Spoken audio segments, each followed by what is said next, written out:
people? Absolutely. All right. So, welcome to your user group. We just name it ANZ Dynamics 365 FinOps team.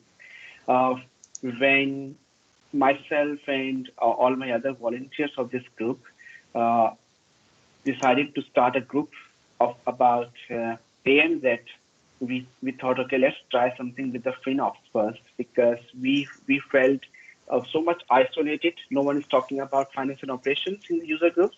So let's do something with the finance and operations. And now what we are doing is we are not only limiting to the finance and operations domain, we are following the footstep of Microsoft. So we are also getting people from the Power Platform. So now, if anyone is interested to speak on finance and operations, Microsoft Dynamics on any domain and Power Platform, do join us on this particular group. Let me introduce a couple of things before we actually jump into the presentation from Dalia. Uh, I would really like to thank all the volunteers, the speakers, and especially thank you so much for all the attendees because without attendees, I don't think so. We will be able to make this group more successful. So thank you so much for everyone who has joined us today again. Quick overview about this group, as I did explain what is the main aim of this group. So we are actually trying to get all the professionals from ANZ region, Australia, New Zealand region, who are mainly focusing on the finance and operations modules, and also the Power Platform. So the primarily we are talking about finance and operations, supply chain, e-commerce, retail, and Power Platform. We have done so many sessions where we talked about finance and operations extensions with using Power Platform. Uh, so if you are the one who would really like to enhance your knowledge, do connect professionally and outside of your office hours, do join our community pages. This is the way you can get involved with us. You can use these few hashtags. The one is ANZ Dynamics 365 FinOps team. That's the one which we have created custom. Rest is all Microsoft ones. So you can you can blog about this one. You can share on Facebook. You can blog onto the WordPress, and you can follow our links into the following slides through LinkedIn and Twitter. So this is the LinkedIn company page which we have created with the name of ANZ Dynamics 365 FinOps team. So you can search us there and follow us there. We are also trying to post if people know any jobs available in the market. We are also advertising those jobs into this platform so that we can help each other. If someone is looking for a change or someone has lost a change just because of that pandemic situations which we have gone through, so we can help each other by getting the good opportunities there. We have our Twitter page. Similarly, same aim for the Twitter, and also all the presentations. What we have done as of now, we have a dedicated FinOps team YouTube channel. So do subscribe us there, and all the sessions recording you will get it there. With this one, I would like to introduce the most respected female I have worked with in my ANZ region, Dalia Raphael. So she's going to talk about how she thinks we can turn challenges into the powerful opportunities. The stage is set for you, Dalia. Yes.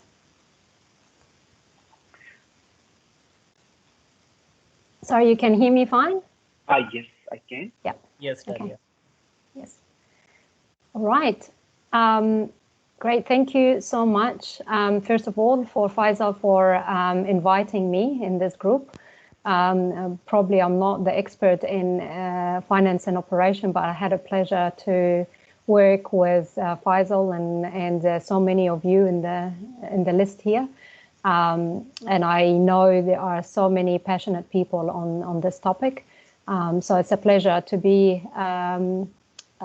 presenting today with you all. And thank you very much on a Friday afternoon that you joined and going to spend the next hour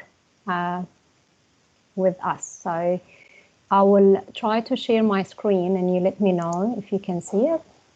Sure. Can you see my screen? Yes. Yes. Yeah. All right. Okay. So let's start. Look, the topic that Faisal wanted me to cover off is turning challenges into powerful opportunities. I think it's a topic that's very relevant to a lot of us, not only for women, but with the times that we're going through at the moment in COVID, or in your life in general. It's something that will be good to learn from each other how to turn these challenges into opportunities. So my name is Dalia Raphael. I am from Delta Insights, a new consultancy company focusing on dynamics, customer engagement and Power Platform. So it's a young company. Galit and I, we are running it and we're having so much fun so far. And the agenda, so what I would like to cover off is a bit of introduction about me, my journey, and 5 tips for women to succeed in ICT. Now, I know there's a lot of men actually in this group, and I think the tips that I can share today, it goes with men and women, so it's not only for women. So please take that as a learning thing for all of us. I'll leave some time at the end for some questions and open discussion. So please, if you have any question, post it in the chat, and maybe Faisal can read it afterwards. Right. So introduction about me. So I've lived here in New Zealand for the last 25 years. I moved in 1996. Born in Egypt and moved to United Arab Emirates probably when I was 6 months old. So I actually grew up most of my life and school life in Abu Dhabi, where my parents worked. I wanted growing up, I always thought that I will be an engineer like my dad. I loved math, I loved all the sciences, and did well in high school, and all I can think about is that I'm going to do anything to do with math. Joined an engineering school in Egypt, in Cairo, in 1996, 95, spent there for a year, hated engineering and didn't want to continue doing engineering. And I decided that computer sciences probably has more math and logic thinking than engineering, because I didn't like the drawing that comes with it. Moved to New Zealand and wanted to continue my studies in computer science. What I didn't realize back then is that how computer science and engineering and all these schools, there's not many girls I can see around me who did it, which to my surprise, coming to a Western country, that would be the case. I can share my experience later on finding my first job, and I guess I was talking to someone the other day about my very first interview. The guy, older guy, asked me, how many of you doing computer science? And I wasn't sure what he means, how many of you, like, is it a species, is it a girl thing, or is what it is exactly?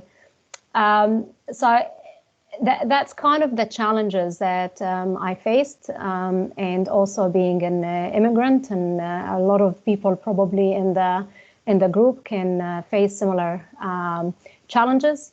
But I didn't want to find reasons for me to feel sorry for myself. I just kept pushing on and finding opportunities to grow until I progressed in the career ladder to become a manager, a director, and a company owner and a partner. There's a lot of things that could go wrong and went wrong, and learned from it. And but you just need to keep going and keep the positive attitude. So this is a little bit about me and my background. I will start with my 5 top, ways to be successful. And as I mentioned, this could be for men and women. And what I found early in my career, that sometimes you find people who are actually passive and complaining why I don't get the opportunity to be a manager, why nobody gives me an opportunity to travel, why nobody, and they sit back and complain. Where I'm telling you right now is the success is your own responsibility. Turn this passive attitude and shift it to being active. It is your duty and responsibility. What do I mean by that is I'll give you a couple of stories. So when I graduated and I became a developer, this is what I learned in computer science. I know how to write C++ code and stuff like that. That's what I learned. I found that it does not really match my personality. 5 years down the track doing this stuff, I was surrounded by very, very good programmers who they enjoy actually being behind the computer for all day doing coding, which I didn't. I can write code, but it's not something that I want to do all day. I found my passion is more talking to people. I wanted to go and talk to people. Now, I could have just give up or say I'm not good in coding or, quit.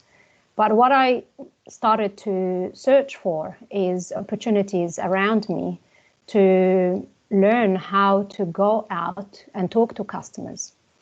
I found they were running a course for business analysis. So I thought, okay, I will be a business analyst. I want to learn how to gather requirements, how to run workshops, how can I talk to customers.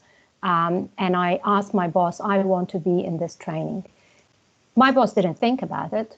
I thought about it. So the story is that you need to look for opportunities like this to find where your passion is. And from there, I learned how to do a good BA. From there, I learned to be a good consultant and how to run workshops. Later on, I got married. I had kids. My second time getting pregnant, I realized that when you have a child, and for people who are mothers or fathers, you know what it's like when you take maternity leave and you leave IT for some time, it's hard to come back. So I realized that this will be the case. I will take a year off and I come back and IT is all different. So I wanted to make myself sticky so that when I come back, I will have a good CV to go out and find my next job.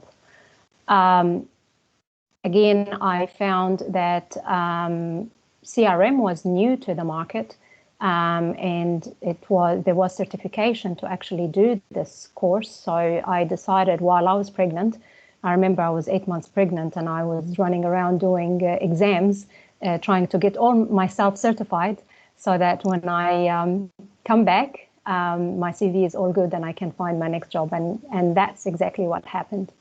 I came back, didn't like the environment I was in, went out, and there wasn't many people who were certified, fully certified, and I found a really fantastic opportunity afterwards.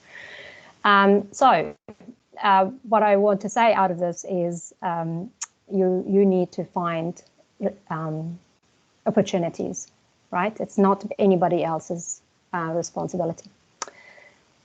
My next tip is don't compare yourself with others. I can't think of anything damaging to you in your career other than comparing yourself with others.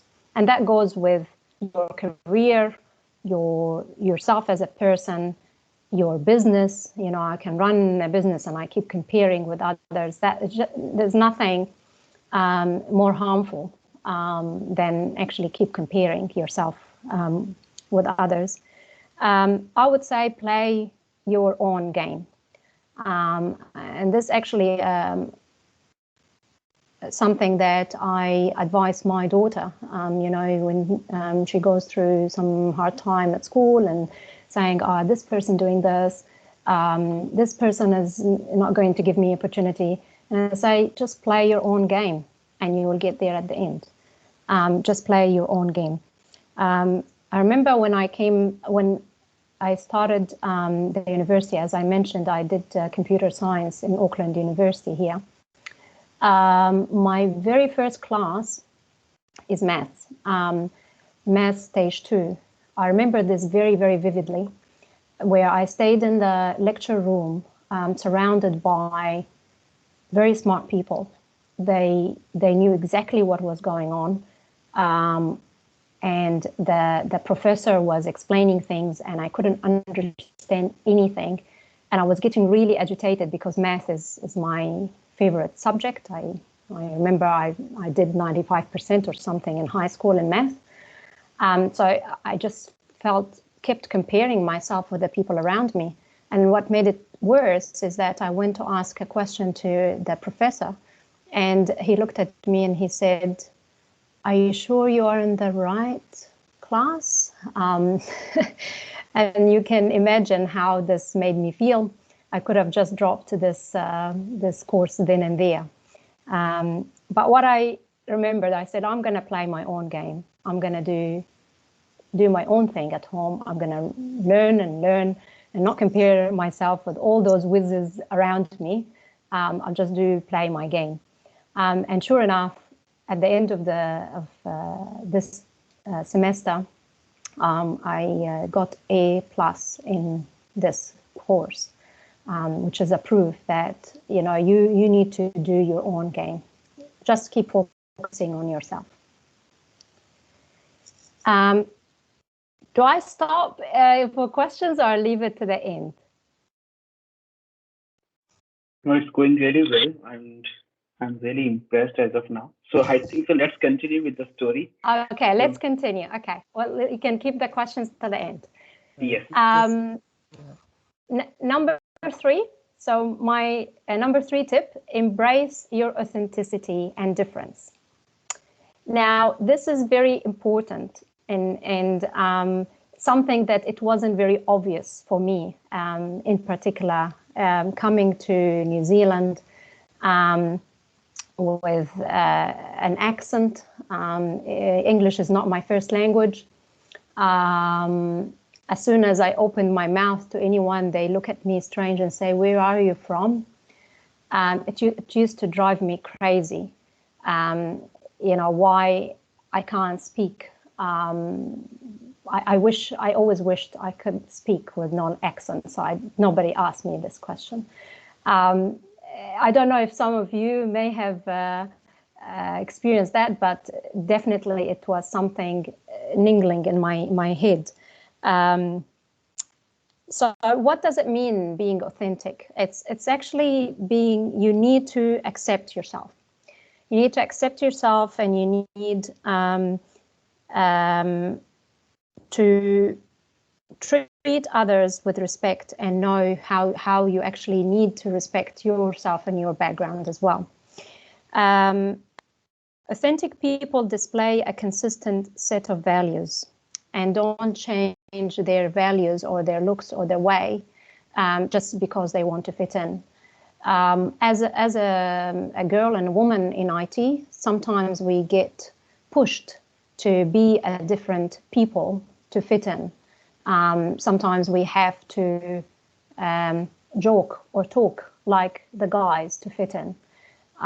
Or sometimes we have to learn how to go to the pub and drink beer so that we fit in. And this was never me, and I don't do that. So it was a difference, and I needed to be proud of my difference.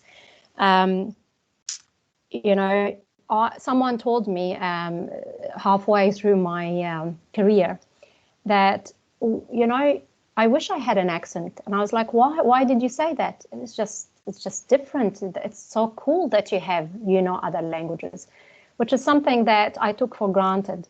But I realized afterwards that these are actually powers that you have and you need to embrace it. The fact that I know other languages means that my brain thinks differently, that I can relate to people differently, I can relate to other cultures differently. And that helped me a lot being a leader for a big group of team to relate to other people's background, to understand their culture, to be able to think from a different way rather than only one way. So that actually helped me a lot through my career. So embrace your authenticity. Right. My number 4, find a support circle. What we are in here is a great support circle. What you guys are creating with a user group, and Faisal was just telling me there's a WhatsApp group and all of that. It's a wonderful support circle. Find people that accept you, can embrace you, can love you, can guide you. Find a mentor. It's very important to find a mentor and be a mentor to others. What I found as well, unfortunately, over my career, that women can be the worst support for other women. I came back from my first maternity leave when I had my first child. That was quite a few years ago, but my female boss did not like to give me any flexibility.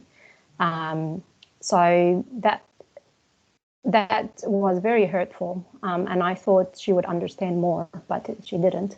So when I became a leader myself, I understand what it's like for a parent who needed flexibility. So I needed to give that support because I felt it was needed.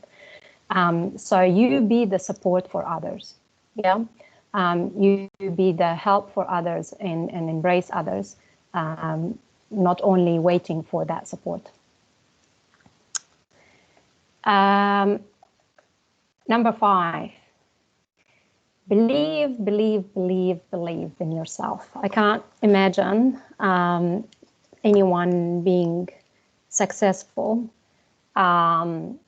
without believing in yourself, because nobody else will believe in yourself if you don't believe in yourself. It comes back to our first point, where nobody is going to look after your opportunities. You need to look for them. So you need to believe in yourself, be kind to yourself. When I was a consultant a few years ago, I had a big presentation. And some of you may know what it's like to do some pre-sales presentations. Probably there were about 20 people waiting in this room. And I was panicking. My face went all pale, and I was just like, I don't know if I can do it.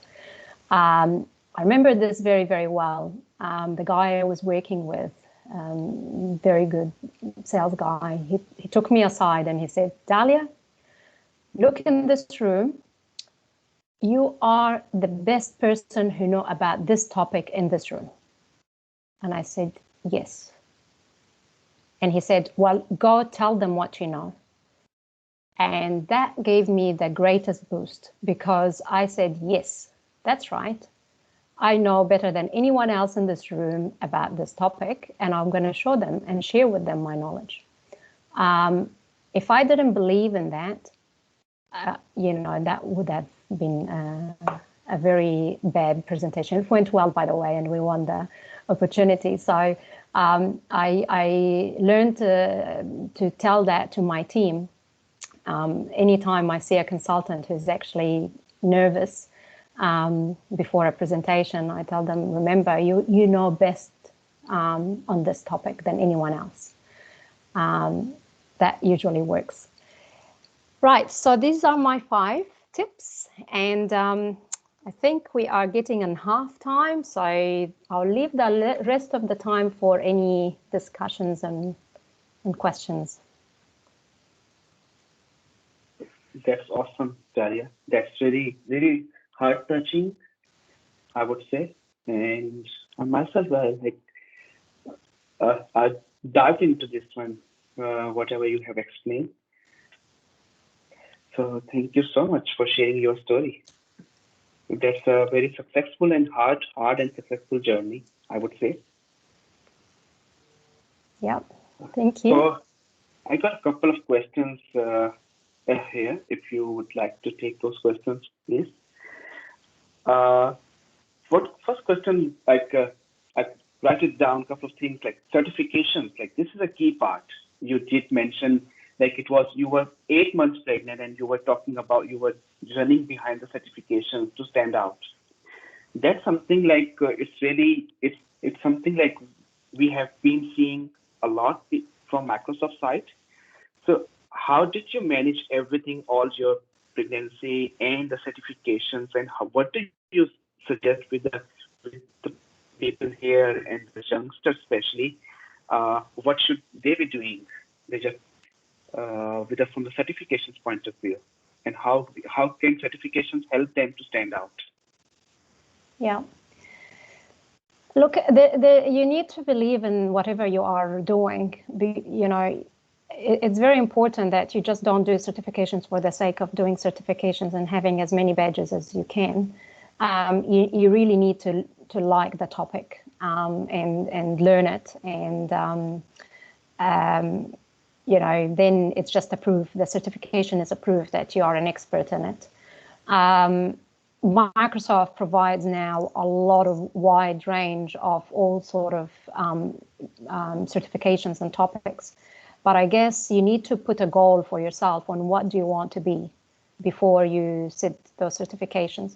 Do you want to be the best solution architect or the best functional consultant, or what are the things to get me through to my end goal? My end goal back then is to be an all-rounder CRM expert. So I picked all the things that to do with it and learned it. So I think find out what's your end goal and try to work to have a plan when you're going to do this. The other thing that helped me as well is setting deadlines for myself. A lot of times I work with consultants, and I've been through a few of them, and they say, okay, you need to do your certification. Yeah, I'll do it. Yeah, you need to do it. Yeah, I'll do it. And then 6 months goes by. We are so busy. We have projects, we have deadlines, blah, blah, blah. Try to set targets for yourself and say, by 3 months, I want to do this, and book your certificate and work your way backward how you're going to learn for it. So I found this actually works best. So my deadline was I need to finish all 3 of them before I deliver the baby. So that was a very ambitious deadline, and that's what I set for myself. So I'll ask one more question, then I'll leave the forum for other people to ask. Yeah. So have you ever had a difficult decision to make as a leader? Sorry, you're breaking, Faisal. Sorry, I'll repeat it. Have you ever had a difficult decision to make as a leader? As a leader, you face a lot of situations where you have to make hard decisions, especially when you have people reporting to you, and you need to do performance management and things like that. And for people who actually know me, I try to get the best out of people and see the best out of people. So it's not my nature to, figure out what people are highlighting, what they're doing wrong. I'll try to say, okay, there is these negative things about them, but these are the good things they do, and let's focus on the good things and amplify them. So, but there wasn't a situation, I remember very well, when I started to be a manager in my early management career. There was this particular person who consistently was not delivering consistently, was not coming to work, or just consistently not performing and lying and doing all of that. And I found this very, very hard to manage. And I had to make the hard decision of actually going through a performance management and bring in HR and to exit him out of the business. As I mentioned, it was very hard, very hard. But sometimes you have to make these decisions as a leader for the sake of the rest of the team as well. Because if you don't act on bad performance, it just drains the rest of the team down.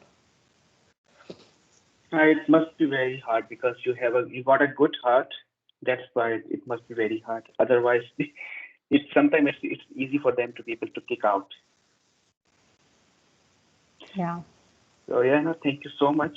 So if anyone else has any questions, please feel free to unmute yourself, raise your hand. I can read that question for you.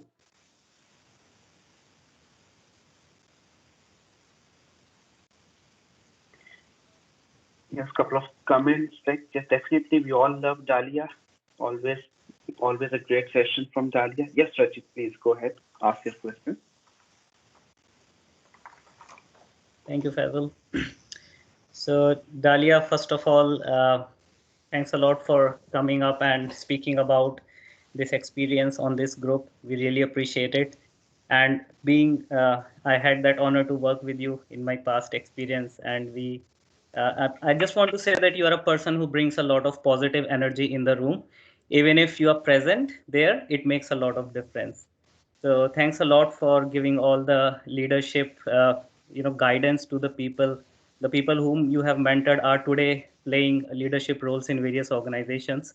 So that's really appreciable. And the tips which you have shared today will definitely inspire a lot of people in this group, and it will definitely go a long way.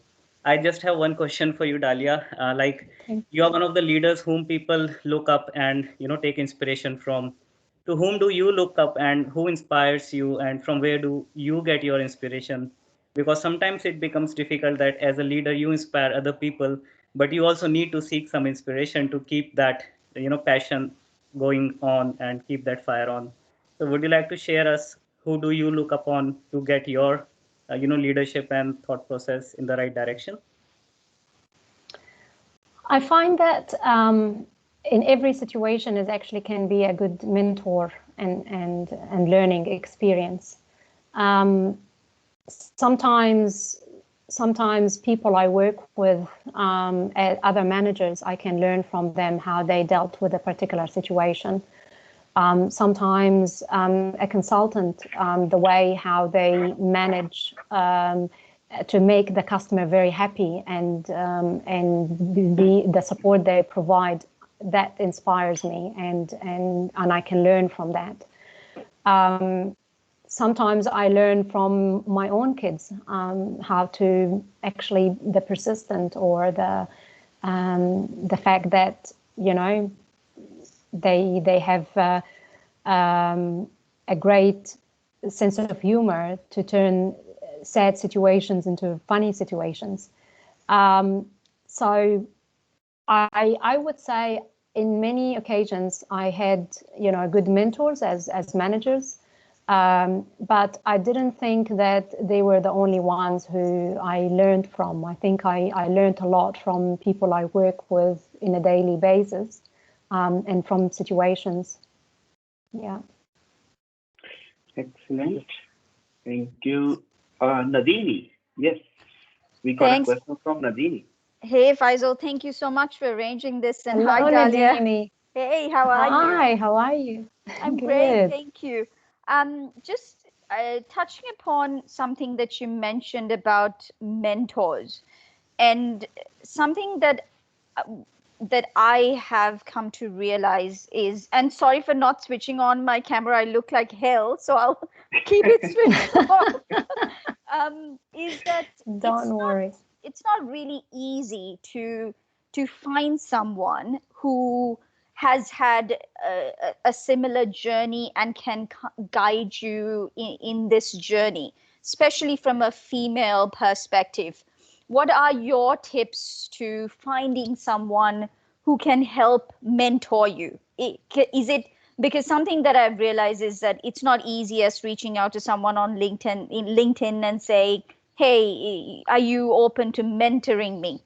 Do you have any tips on how, especially females, sorry for the males in the call, I'm not excluding you, but especially for the females on the call, do you have any tips we could look, I think we have the wrong definition of a mentor sometimes. Sure. We think that the mentor, they have to have the same career path as myself, and they will tell me exactly what are the next steps that I should take in order to be successful like them. That's not really the mentor. A mentor is someone who you can trust, that will take you out of your comfort zone. They will question your way of doing things without giving you the answer. Right? So the mentor shouldn't tell you, do this, do that. The mentor should say, what do you think you should do? Have you tried doing something different? That someone who has you as their only beneficial of all this. They don't have a hidden agenda. They don't have a reason to tell you one way or another. They're just there to guide you and ask you questions and get you out of your comfort zone. So I think that's, hopefully it explains what is a mentor. The other thing is that you may consider different types of mentors. You may consider you need to have a life mentor different than your career mentor, different than your spiritual, or whatever, health mentor. It could be all different. For myself, I've got my dad. He is my life mentor that I can learn a lot from him and his way of dealing with things, the way he deals with disappointment and issues. That can teach me a lot to move forward from in my career and my life. It's very important when you look for a mentor. They don't actually direct you as much as actually telling you, question you, getting you outside of comfort zone. The idea is not to be like them. It's to be you. To respect your authenticity and just help you to be you. I hope I answered the question. Yeah, so what you're saying is a mentor can really be anyone. It's just reach out to the right people. Someone That's who could, right. Someone who will be honest. Yeah. Yeah. Who knows you can be honest and you be truthful to that. Yeah. And not the idea that you become like them. Okay. All right. Okay. Thank you so much, Dalia. You're welcome. Thank you. So, Kamar, we got another question from Kamar. Please go ahead. Yeah, first, I would like to thank Dalia for doing this. My just question is on behalf of young female leaders who are just emerging in the industry.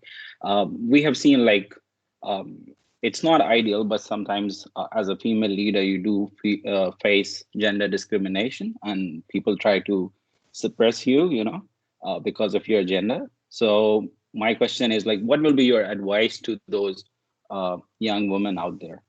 Thanks. I guess it goes with all my 5 tips is just be true to yourself and don't compare yourself with others, and believe in yourself.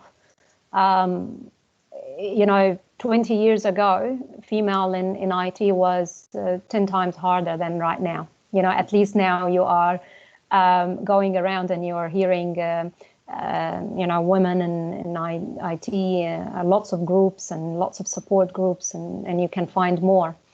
I think it's important to know that you are different and you are bringing something different than your colleagues, the male, and find something to differentiate yourself than your male colleagues.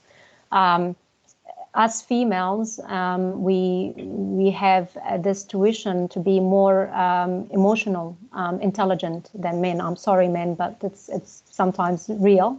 I've seen a lot of managers, male managers, they don't have the emotional intelligence. They sometimes say things and words and don't think how this could hurt someone who's actually listening. Us females, sometimes we do that very naturally. So latch on these things that will differentiate you as a female in IT compared to your male colleagues. I'm sure there's a lot of things that you can find in females. And, I was told in my very first job, I was in a team of all male boys who thought that girls should only write VB code. Now, for the developers in the call, I don't know why they thought that VB was much easier than C++, right? So they would tell me, go write your VB code. Go back to your knitting. Go back to your knitting, Dalia. So I heard it all. But, you just need to say, well, go back to your cave, Mr. Man. And it's funny how I learned to say some comebacks and not take it all sad and personal, and know how to answer these funny comments. I hope I answered your question. Thanks. That's a great piece of advice, Dalia. Thank you.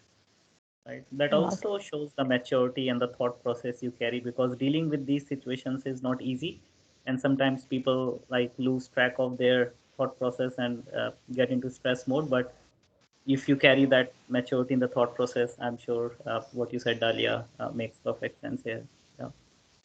Yeah. So that brought one question from my side here is, so how did you deal with these disappointing people and such situations?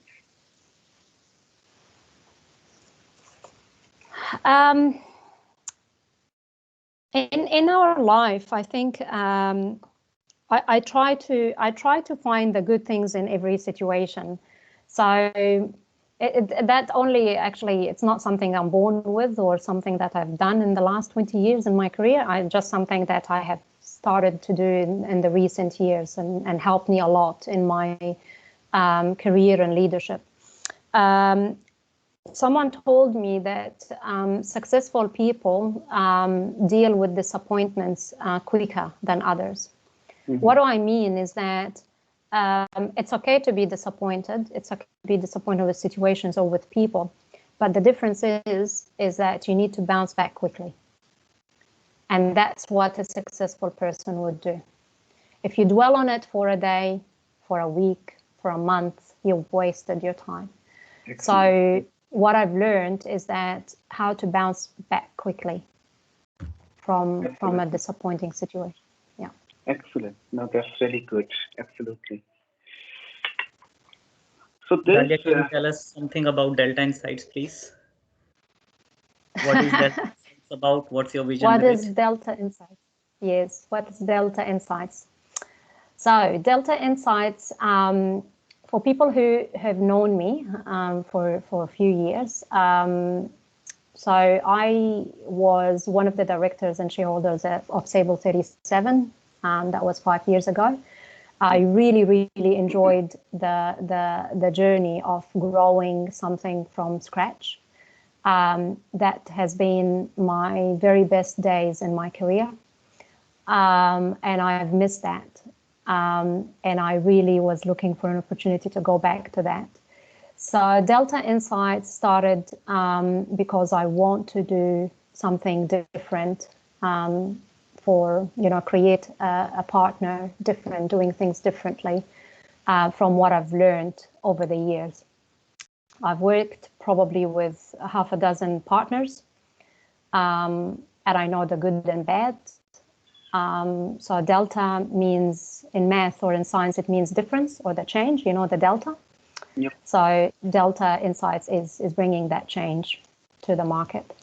I know Dynamics CRM very, very well. I've actually missed playing on the product itself. For the last 2 years, I was in DXC, where I was possibly just busy in my leadership role, which I found it was good. I've tried it. It was great, no regrets, but I really missed having my hands on and working closely with customers. So Delta Insights is having that boutique consultancy that can give difference to our customers. And the wonderful Galit has joined me as a partner as well. So that makes it really enjoyable to do Delta Insights with her. Well, that's two powerhouses working together. I'm sure you have a long way to go, Dalia and Galit. Yeah. Thank you. Thank you. Yeah. So are you planning to hire some men, or you will keep your only women? You watch and see. Dalia, I was going to say make it a female one, but then that would be too sexist. So I'll keep it. I don't think we are very feminist. No, it doesn't happen. Yeah. No, we love male and female the same. So yeah, you just wait and see, watch and see. Absolutely. Yes. This is the main core of our group also. We always welcome all the females and the male professionals. This is where we started thinking, okay, let's bring all together here, all the professionals. Yes. And giving them everyone equal rights and equal opportunities. Come here, join us, and as you have given us your precious time out of your family time, and I know it must be very late there. It's almost 8 o'clock there. So no worries. I think they're used to that. One more good tip is to find a supportive partner and family. Yes. They're getting used to that. They're getting used to that. Absolutely. Yeah. Like, especially Rachit knows, and Rachit met me yesterday, and he knows how much supporting my wife is, and she has been giving me so much time and freedom to host all these sessions and working up to 11 o'clock or 12 o'clock in the night. So that's all just because of the woman power, I would say. Very supportive. It takes both sides to run the ship. Absolutely. So there is one point you did mention. I really I just was writing my notes there. You did mention about your language barrier. So when you moved to the New Zealand, and same thing happened to myself also. Like, and I'm sure it may have happened with so many people here. And recently we were talking about in one of the other conferences. So in my opinion, I would like to share here, language, do not focus onto your language. Just focus onto your communication skills. And as Dalia did mention, proud of whatever you are right now. Whatever you are doing, don't go with the looks of the person. Don't go with the accent of the person. Just go with the communication skills, how powerful or how influential that person is. Like we always love having all the presentations and the monthly meetings with Dalia. Always love to hear from Dalia because we are so much used of loving and loved of listening to your accent, Dalia. You have a different accent that makes you stand out. Well, thank you very much. I only learned to appreciate it recently. Yeah, you have no idea. Like when 20 years ago, and you go to a business meeting, the issue with the language barrier, and people who immigrated here a long time ago, they will feel that it's not only the accent, but it's also the culture difference. Because you will go in a meeting room and people start talking about rugby and about maybe, a movie in the 60s that I had no idea it existed, or a song that was in the 70s and I have no idea what does this. And it's like a joke that everybody laughs about, but you have no idea what they're talking about. And I guess that kind of thing was really getting into me, that there is that no connection. But I learned later on that actually I knew other jokes and other movies and songs, and I can share it and I'll laugh about it. But accept your authenticity. Yeah. Absolutely. Mm. Thank you so much. From my side, I don't have any further questions. If anyone still have any questions, please feel free to ask. That's your golden chance now.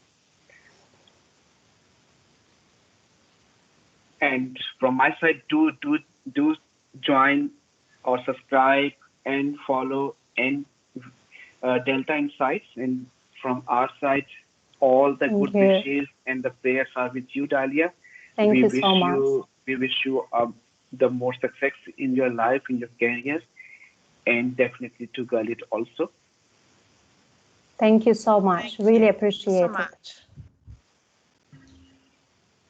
It's so good to see you guys. I'm really grateful to meet with you again. I didn't know I will be able to see you again, so that's really nice. Thank you for the opportunity, Faisal. Thank you so much for your time. It's our honor to have you today. So I believe so. If we don't have any further questions, we will give you your 5 or 6 minutes back with your family then. No, thank you so much. Thank you so much. I really appreciate everybody's time as well on a Friday.